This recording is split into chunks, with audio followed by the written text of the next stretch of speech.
Hey guys, we got Nick James here. He's actually from Showcase. He's a marketer of the year, also a best-selling author. He runs the Internet Marketing Training Club, responsible for over 100 different products, ranging from education software, workshops, seminars, over $10 million worth of revenue. And that's not all. When he's actually not doing that, he's also making money on his own radio station he owns over in the UK. Nick's big into giving back with the Global Angel, helping raise money and awareness for kids to empower them through youth. So Nick, I just wanted to welcome you to the call, and I look forward to hearing your story, how you got started in entrepreneurship. Daryl, thanks for having me on the call today. And listen, when you mention all those kind of achievements like that, it kind of makes everything worthwhile. But, you know, Rome wasn't built in a day. It's taken me a while to do it. I've been doing this for, I don't know, since 2001, so many years. But, I have a ball every single day. So, but hey, thank you for inviting me to take part with you today. Yeah, and I'm especially lucky to get a chance to actually work with Nick, and Nick's helped me personally with the product development side of things. I can say he's a true wizard when it comes to product development. It's not a question about that. A guy who's done over 100 products out there in the marketplace knows what he's doing. There's definitely a formula to what he does, but like he said, it wasn't built in a day. And Nick, how did you get started in entrepreneurship? Well, it's a really interesting question because, my academic time was not a very pleasant period in my life. When I was in high school or secondary school, as we call it here in the UK, they were pretty mean times. They were pretty lean years. And to be honest with you, I kind of fell out of love with educating myself from the age of, 14, 15, 16 years old. And I left school, flunked out with just kind of scraping English and math. And as a result of that, I found myself bouncing along what I call my wilderness years with some pretty rundown, mundane jobs that I had to do. And it was actually during one of those days outside in the rain where I was a kind of a parking lot attendant. I was literally outside in all weathers wearing, it was raining, so wearing a kind of a rainproof coat. I was asking people for money to park their car in a parking lot. And it was that specific day where I met somebody who had his car blocked in. He had a really nice car. Back in 2001, he was driving a top-of-the-range BMW 7 Series. And I like my cars, and I know what he was driving. And casual conversation, because he had his car boxed in, led to me learning that there was another way of life, that I didn't need to lead the life that the cards had dealt me to that point. And he introduced me to some VHS videotapes. You remember those, back when they had the old VCRs? And I remember he, at the kindness of his heart, he lent me some videotapes of an entrepreneur in Arkansas. And he was telling me about there was a way of starting a business where you no longer had to give up your time for money. So instead of exchanging hours for money, he told me there was another way. And it was essentially to become what they called and they deemed a product developer. And it completely opened my eyes to a new way of life. Now, at the same time as getting these videotapes, I was also given some self-help books by Brian Tracy. And, I started to fall back in love with educating myself. That's the only way I could describe it, because of those rough high school years, where I didn't want to read, I found reading quite challenging, quite difficult.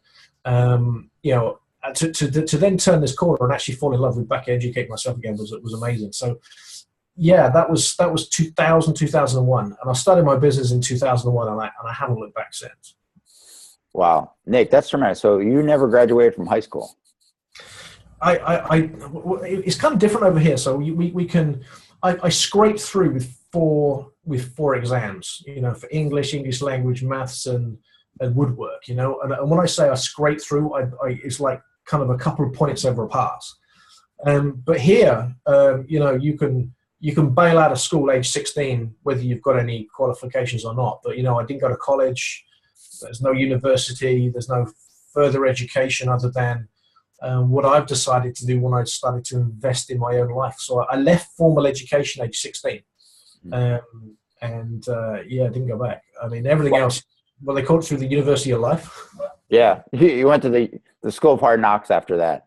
Why was school so difficult for you? I guess a couple of reasons. I mean, obviously, we're on video right now. You can see I'm wearing glasses. Kids at school are pretty nasty to you. So if you wear glasses, they take the mickey out of that. But also, I've got a weak left eye, but I'm left-handed. So you think to yourself, if you're not very academic at school and you find your reading or writing tough, then you should be good at sports. You should be playing football. You should be playing baseball. You should be playing cricket. You should be getting involved in sports. But the old thing with me is the fact that I've got a weak left eye. But I'm left-handed, so if I'm playing baseball or anything, I'm looking the ball in with my right eye, my left hand, and I always miss the ball by like 2 inches. So I wasn't good at sports. I wasn't good academically. I looked a bit of a geek with my glasses. The whole thing was now just mounting up into like school was a bad time. But it's one of those things that when you're a kid at school, you're 15, 16. Everyone else is of an immature age as well. People say mean things. They probably don't understand the meaning of some of the mean things they say.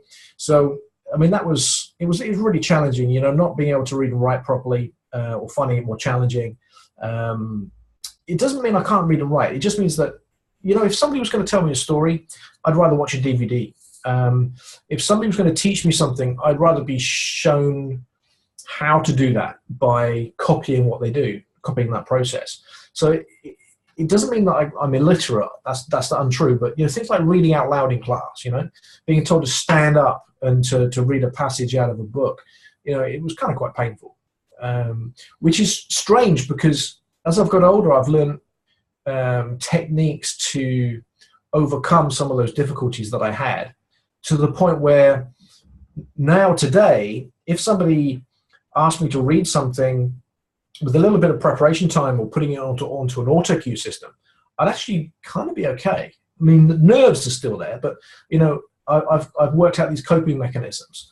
So it's kind of quite hard to describe. But I worked out that I was dyslexic, or the school told me I was dyslexic when I was about 10 or 11 years old. Sequences and numbers, I think about everything in a completely different way. If you ask me, a question, I don't know. Let's say you ask me. I don't know, like a math question, 3 9s. I wouldn't know the answer, but I would know what 3 10s were minus 3 1s to get my 27. So I'm not actually doing the sequencing and the working out in my head the same as I guess what we call a normal person. So it helps me to identify opportunities and sequences and all manner of things completely differently to anybody else. You just described how I do math. So we go the long way around the houses and we check the answer on the way through. That's so true. And the thing is too, is guys, it's hereditary. I mean, my dad has struggles in that department, and I struggle in that department myself. Up until about the age 33, I probably had read about 5 books my whole life, including like Green Eggs and Ham. I mean, like I would, in high school, I would go find, if God forbid, if there wasn't a movie on the book we were reading, I remember watching The Great Gatsby. It was actually Robert Redford at the time that I watched, not the new guy, Leonardo DiCaprio, right? So I went and I had to find the VHS tape, right, at some obscure freaking what was it, that was back then. They had like radio shops where you actually go to a location, rent, it's not on demand and stuff. And so I can completely relate, and I know a lot of listeners out there who are entrepreneurs are going through the same stuff. The ironic thing is, you've turned this unquote, I don't know, I want to call it, people label us, people like ourselves as like, possibly mentally handicapped or as a mental disability or something like that.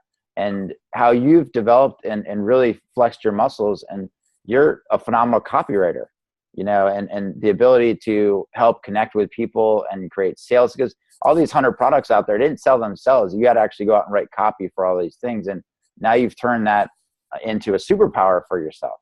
Sure. Which is amazing. I write loads of articles, and there's software out there where you can speak into a microphone and it types on the screen. There's loads of other things you can do, but it's weird now. If I remember if my English teacher could now realize that I'm a #1 best-selling author, Give me both books, that we've published. And another book, has gone on to sell another 3,000 copies elsewhere.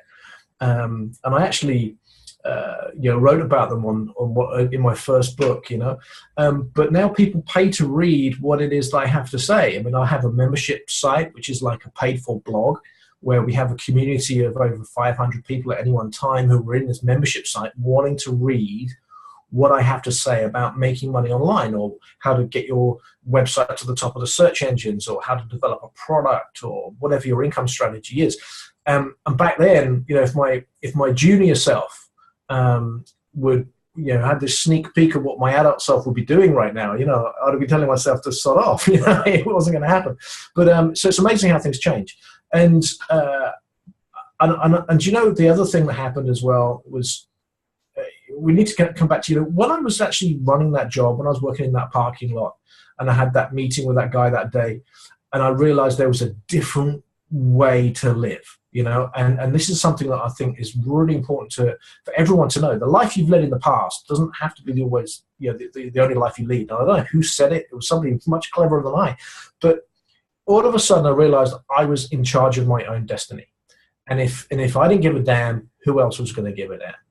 And then I realized that the lie, or the story, or the prescribed life that you're told you're going to lead doesn't have to be that way. You don't have to go to school, go to college, go to university, get married, have kids, settle down, have a job for life. If that's not you, that's not you. And when somebody told me that, you don't have to go and get a job and get paid an annual salary, but there was a way in which you could create a product, or you could invent a solution, or you could write a book, or you could record a movie, or develop some training. And once that had been created once, you could sell copies of that over and over and over again. And that, to me, was a huge eye-opener. And essentially, with each of the 100+ products I've developed, the same process is in play. Do the work once and get paid over and over and over again, as different people discover and implement and use whatever product it was that you've created.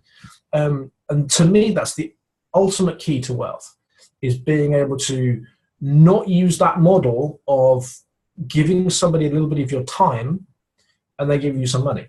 So there are some times when I want to do that. Maybe I want to spend some time with a coaching client, and we record a product or a video, or we use that case study for many years to come. But ultimately, my end business goal is to do something once and then profit from it over and over and over again. And that was a huge turning point. I can speak from that personally, because Nick is responsible for me at this point having online sales. Thank you very much, Nick. I had 2 sales come in this week I did a talk, and 2 people went through the funnel that you helped me create, the sales pages, and they brought. And I was just like, I got these emails, and I'm like, what is this? I didn't know what it was. And so when I talk to my customers and I'm coaching them to make their first sale, I call it the epiphany moment. I definitely had one of those. A lot of people believe there's gold in the hills of the internet, and they know that other people have become .com millionaires, billionaires because of the internet. But it's not until a stranger gives you money that you truly believe. So yeah, well done, my friend. Thank you. I appreciate it. It felt good. That's for darn sure. Yeah, so that's just a testament, guys, because if I can do it with Nick's help, then anybody can go out there and do it. And trading your information is huge, because we all have stuff that we can create. Talk about maybe, I'm just getting started, and I'm thinking about how do I transfer knowledge that I have over into a product? Like, kind of what's that process a little bit? What are some gold nuggets that somebody could take away to put in action for themselves? Yeah. So one of the easiest products to develop is actually something we're doing right now. It's an audio, maybe a video product. Doesn't matter what software you want to use or something, but if you can find an expert in their field and you have an interest in what it is they do, then create an audio product. Think of a dozen questions to ask, before you know where you are, with an introduction and an ending. you could have created a half-hour, 2-hour information product on a specialist topic in a unique niche. You could then get that audio transcribed, and you could pop it up on the internet for sale on, I don't know, there's websites like clickbank.com where, Clickbank will handle the processing of payments by PayPal, Visa, MasterCard. You can have a website up and ready to go within just a matter of hours. So it's a great and easy way to get started with an information product. And I love the way you called it transfer of knowledge. And that's something that I realized when I was buying other people's information products. I was buying books and videos, and I was going to workshops and seminars myself, because I realized I was investing in something that could never, ever be taken away from me. No matter what relationship breakdown I was going to go through, it wasn't as if my knowledge could get repossessed, closure or whatever, and so I always love to invest in my knowledge. Yeah. And people invest all the time, especially I know here in America, and I know education isn't cheap over there, but they go to college and they'll go get in debt $100,000, leaving high school, and they start their career $100,000 in debt. I mean, here it was, one of the benefits you got from not going to college is you didn't get strapped with all that. So I mean, I didn't. I mean, I had my fair share of challenges, but they weren't the same as other people's. So I realized that my little boy, I became a dad when I was 21. And this was, he was born 97. So when I was just getting started with this, I was doing these, these what I call the wilderness years, with these kind of hard graft jobs, putting a roof over my little boy's head. And it was at the point of which that there was I was trying to make money as a DJ in the evenings, Fridays and Saturdays, doing dinner dances, weddings, and that kind of stuff. Weekdays I was out working in the bars and the clubs, doing hosting karaoke nights. Early in the mornings I was parking cars. I was trying to do lots of different things to keep the roof over his head. And the relationship with his mother suffered because we were like ships that passed in the night. She would come in to look after him as I was going out to work, because we couldn't afford separate childcare and all that kind of stuff. And it was at that point when my relationship broke down with his mum. I ended up having to move out, and that's when things hurt so much that I threw myself into work, and I threw myself into bettering myself. And that's where my interest in becoming a product developer, starting my own online business came from. And there's, everything kind of happened at the same time, around about 2000 to 2001. And it was with some coaching, and I really encourage anyone to find a coach or a mentor or somebody to help them achieve what it is they want to do, to help push you along. I found a coach, and within 6 months of actually committing to and starting, because you can think about things, you can talk about things, but it's not until you actually take action. I had my first sale come in. I remember promoting my first product. It was the 4th of July that we started this promotion. Within 2 days, I'd made my first sale. Within 14 days, I was up to 200 sales. And that project that I originally started, that launched July 2001, went on to sell 2,000 copies or something. Mm-hmm. And for me, then it was all about learning how to do things better. Okay, so how can I do it faster, quicker? How can I do it more effectively? Can I have 2 products? Will I make twice as much money? And then we just kind of it snowballed from there. So the kind of things that I started off with, I licensed other people's products because I wasn't an expert. And there was a chap at the time who was running a business over in Canada, and I licensed his product. He made a presentation. He had an information manual and a video presentation that he made, and I licensed that and sold that. And it was a great way for me to almost kind of deflect support for a product, because I could say, look, I'm the guy that's in the UK that's licensed this product, but he is such a great guy. If you want some support, you can go and ask him directly. So I was able to divert support directly to the guy that I licensed the product from. I was able to use his knowledge. I leveraged his knowledge. So I paid a license fee to be able to sell his product, one-time license fee. And then, I was selling in British pounds to the British public at the time. So I think the license was £2,000, and I was selling this information product for £54.90. So that was probably about $75 at the time. And each time I sold one, I had no royalties to pay.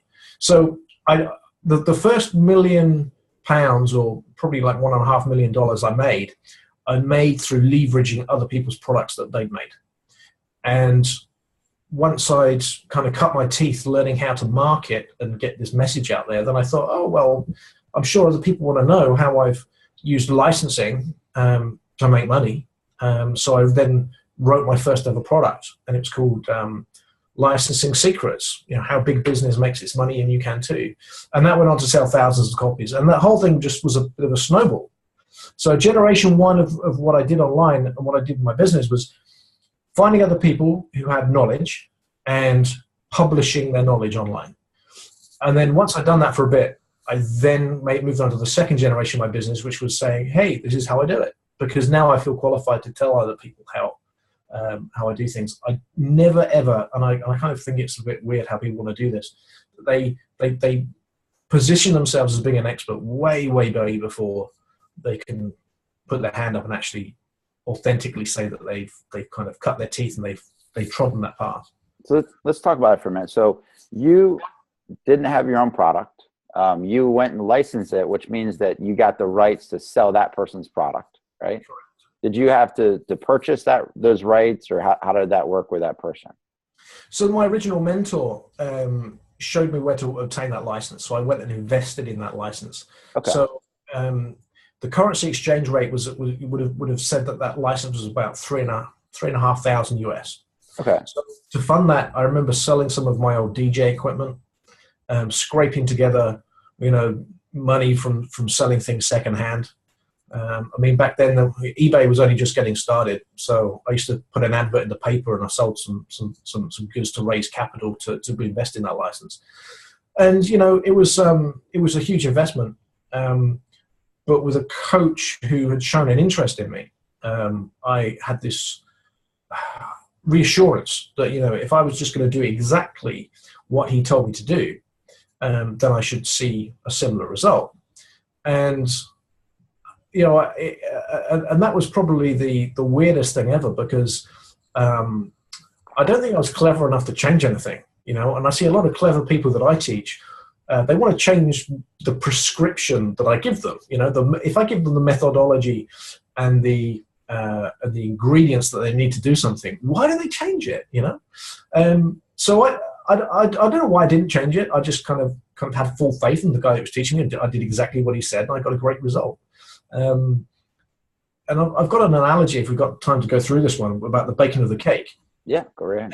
And what I mean by that is, if you have a baking book or a recipe book, and you're shown exactly the ingredients and what you need to do, you wouldn't go and just change the recipe and not put eggs in your cake.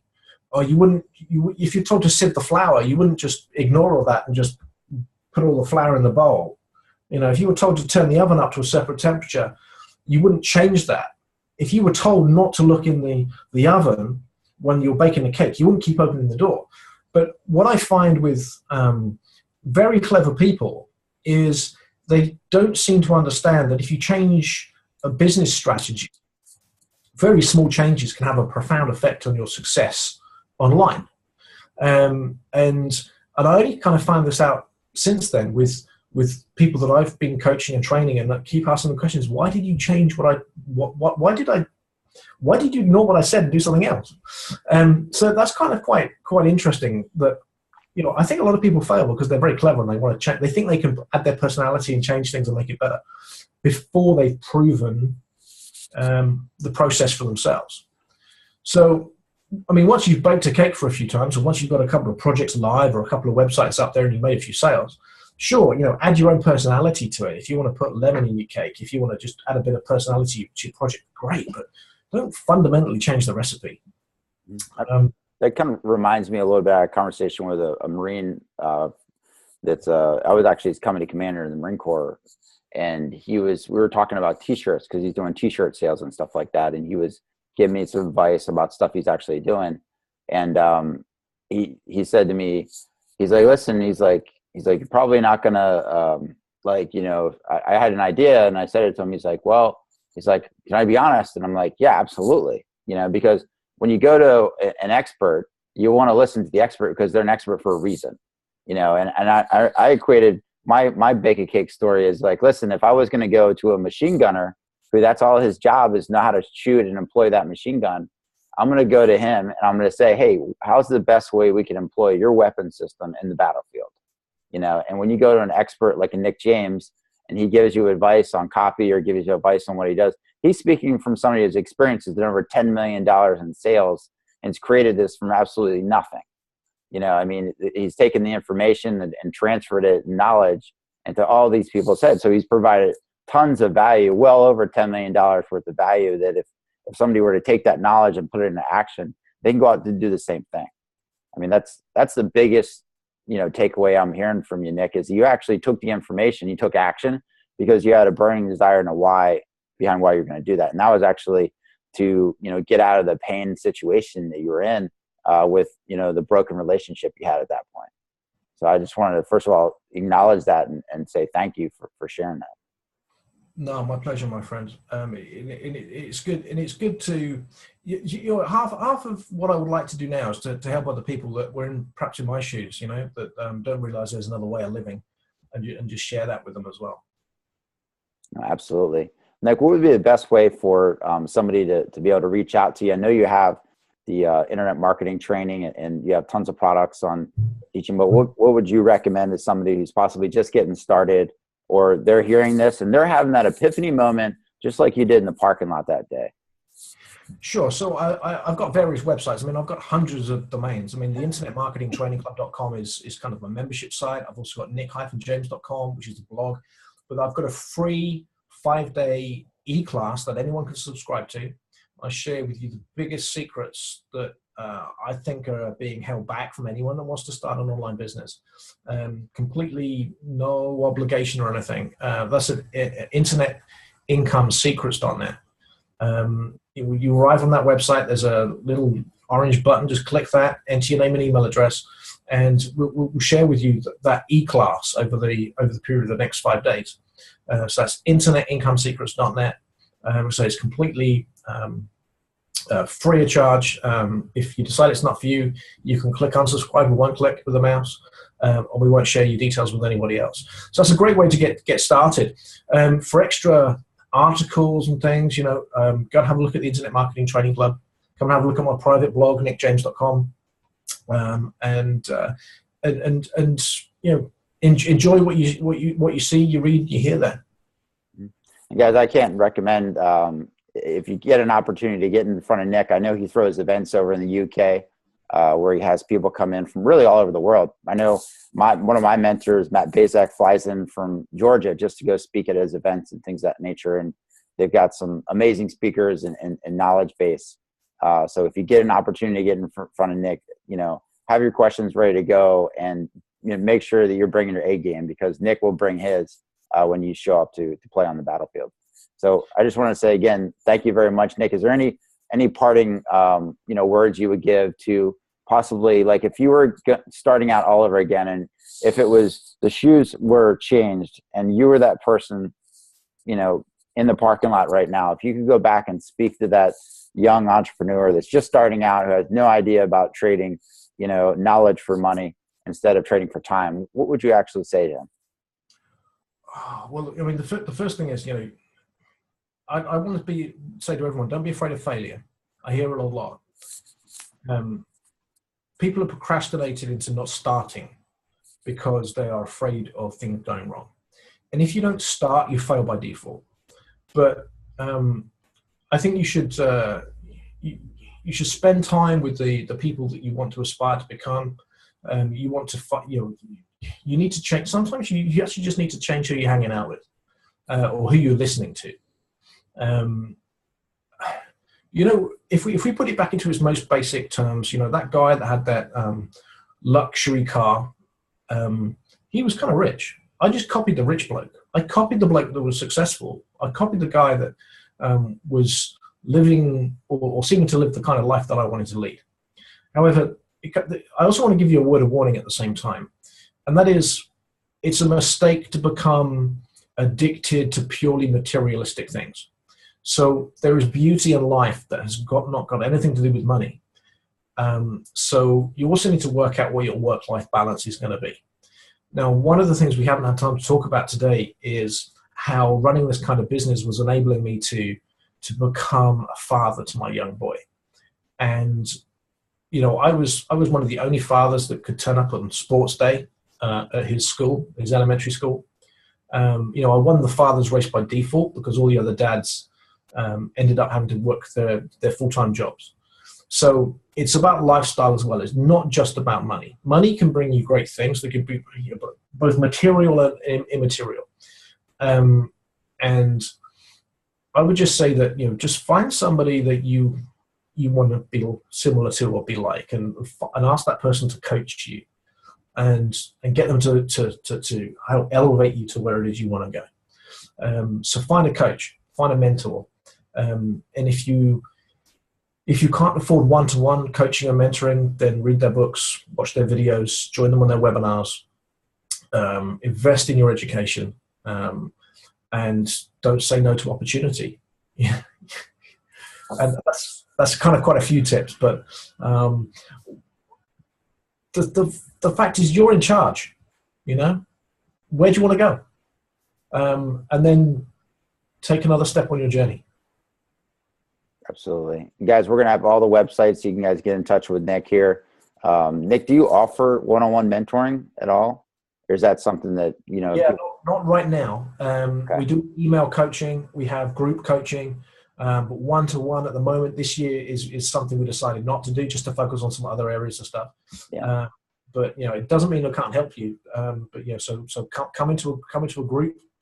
Chat with me, you know? Yeah, I find there's a lot of power in groups. Actually, where me and Nick met was in a mastermind we were a part of together with Matt Bazak. And the thing about it is when you get around like-minded entrepreneurs who are moving in the same direction, it's running in that crowd. And the reason that people become part of crowds like that is because they really want to make a change and really want to, you know, it's not so much the person who's running the mastermind, but it's the people that you meet there.